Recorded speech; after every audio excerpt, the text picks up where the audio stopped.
Hi guys, this is Martin Montgomery, and we are going to take a little tour through the Sacred Grounds in Cave Story, or as a lot of people like to call it, Hell. Now, one quick note before we get started, this is not a video for speedrunners. It's just for players that want to get through the level so that they can beat the final boss and then see the true ending. And I'm going to lead you up to the boss. So one quick note is I am going to be using the Snake and Nemesis weapons, and you'll find out why as we go along. So without further ado, let's go ahead and jump down the rabbit hole and see what happens. You'll notice first that the counter activates, that's for the speedrun players, and you'll also notice that all of your weapons have dropped to level 1. So to get through this first area, kind of think of it like the Mega Man series where you have to drop down shafts and avoid the spikes that will kill you instantly. Thankfully, we have a jetpack to get through this, so that's kind of how we're going to be approaching this. So when you go off the ledge, you're going to want to tap, tap, tap, then boost over and up in order to get to that area. Now make sure you have the snake weapon equipped because that's going to be really helpful later on. So go ahead and level up your weapon with those power-ups.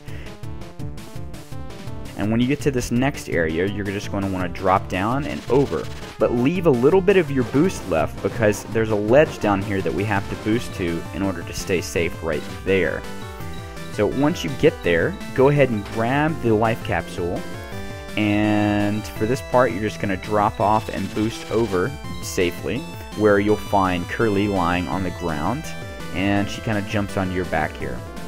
So at this point, go ahead and switch to your Nemesis weapon. It's going to be really helpful in this next area because it shoots very far and nice and straight.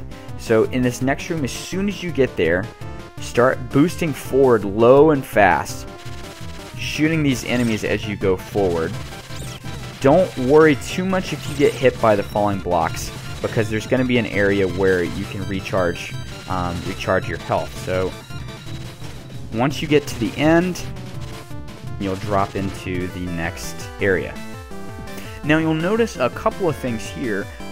First, Curly is now awake, and when you fire, she fires. Her weapon's pretty strong, and it will be very helpful coming up in a bit. The other thing you'll notice is there are 2 hearts down here, which will help you regain some of the health that you lost. And a nice trick is you can actually jump back up into the previous room, then jump back down, and hearts reappear. And you can do this over and over again to gain back all of the health that you lost in the previous room and prepare you for the upcoming challenge. Now I've skipped ahead a bit and I have full health again and I'm ready to continue. Now I'm going to switch to the snake weapon here and show you why it's going to be really helpful in the upcoming area. You'll notice that you can actually fire through the blocks. You probably knew that by now, but it's going to be really helpful as we continue. So next, you're going to go ahead and drop off this ledge here, and as soon as you do, a bunch of these enemies, they're called buttes, they come from above, and between you and Curly, it shouldn't really be too much trouble. And after you've leveled up your weapon a bit, move forward, but be careful because there's a press here that will kill you if you're not paying attention. So watch out for that, and go ahead and clear out this area of the enemies. Now next you're going to want to stop just to the right of this column so that you're out of reach of this enemy that's throwing blocks. Turn around and let Curly do the work here. Her weapon has really good range and it's also extremely powerful. So you can proceed by moving forward a bit, then turning around, firing with Curly, and repeating the process until you've cleared out all the enemies. Next you'll run into an enemy called a Delete, which you can destroy by just jumping up and shooting a few times, but be sure to move out of the way because when it explodes you will get damaged if you're in the blast radius. Also take care to avoid the arrows being shot by these 2 buttes. You can stand next to this block here and you'll be safe from their fire, so as soon as you're ready, avoid their 2 arrows and then jump down and you can take care of them. Once you move forward, more buttes will drop down from the top here, and we'll take care of those. And make sure that you don't shoot these blocks down here. There are red spikes that make it a little more difficult to get through. And if you need a bit of health, you can actually jump up here, destroy these 2 blocks where you'll find a couple of hearts. Now this next area is fairly simple. Go ahead and drop down, avoiding these enemies. They're called rolling. And go ahead and destroy this delete on the left side of the screen here. Make sure to stay out of the blast radius while you can continue dodging. And here you'll find another instance where Curly's long range comes in handy. And as soon as you've taken care of that, you'll be in another space where that snake comes in handy. So use that to clear out a couple of these big guys here. And once you've done that, you can get onto this block. And I like to use Curly to clear out the next big enemy here, being careful to avoid the buttes that are firing arrows at you at that one spot, so be careful of that. So keep using Curly to clear out these big enemies here. There's going to be a fourth one through the spikes here. Take care of that.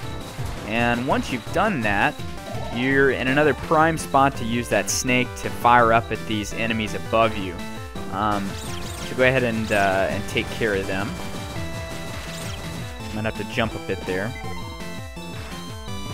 And you can also do the same thing on the opposite side of this this obstacle here, taking care of the enemies on the far side. So activate the delete at the top, and then some buttes will drop from above. And just keep on aiming up and keep shooting, and they should be gone in no time. Up here you'll find another instance where Curly's gun comes in handy. So I like to turn around and let her kill that big guy that's throwing blocks at you. And once he's gone, you can either try to take these enemies from above by jumping up and boosting over while you attack down, or you can just drop down and use your snake to shoot them from below. So activate that delete and be sure to get out of the way when it explodes. Now when you enter this room, some buttes will start rising from the ground. And if you just jump and match their height while shooting, it shouldn't be too difficult. Be careful, if you destroy that delete to your left, there are some buttes that will come in from the other room. They sort of bounce back and forth and occasionally make it through that gap. So if you keep firing, there's a good chance that you'll be able to get all of them, and it shouldn't be too much of an issue. Now, this can be a little tricky because you have these two guys that are firing arrows at you and a pretty large gap with a lot of red spikes down there. So you're going to want to wait until they fire both of their arrows, then jump and boost over here, in which case you'll run into a lot of buttes here. And to get through this, you can really kind of just aim up and down, alternating between the two, and you'll fire at both of them. And one thing that you're going to want to note is there's this block up here that you're going to want to hit, because beneath it is a chest that's going to give you an increase for your missiles. So once you've gotten that, drop down, boost through here, and change to your Nemesis weapon. Now if you remember, your Nemesis weapon is best when it is at its lowest level. So keep that in mind for this area, and we are going to face off this mini boss, the Heavy Press. Now the trick with this guy is to make sure that you avoid both the lightning and the rolling enemies while you use the Nemesis to just fly away at the enemy's health. Don't worry too much about the buttes. They don't do too much damage. Just make sure you focus on that Heavy Press firing as fast as possible. Once you've defeated him, move out of the way. It will drop, and if you get hit by it, you will die instantly. So with the Heavy Press out of the way, we're going to go ahead and drop down the gap here. And we'll watch this little cutscene of the Heavy Press dropping through, and we get another little story bit here. And you can go only into two of these doors. You can go into this door up here, which will take you back to the statue room if you remember you've been here earlier. And then this is the room that you could not access earlier. So we're going to go ahead and go through there. And we are in this corridor area, and there's this glowing dog that's going to tell you to kill its master. Doesn't sound like a very good dog. And once you have finished chatting with him, you can go through this door, and you are in the final room to face off on the final boss. And I'll leave you with this one tip: don't walk forward or backwards, you will get hurt. Go ahead and jump and go over those spikes, and you can walk up to approach the final boss here, Balos. So good luck with that. Thank you guys for watching.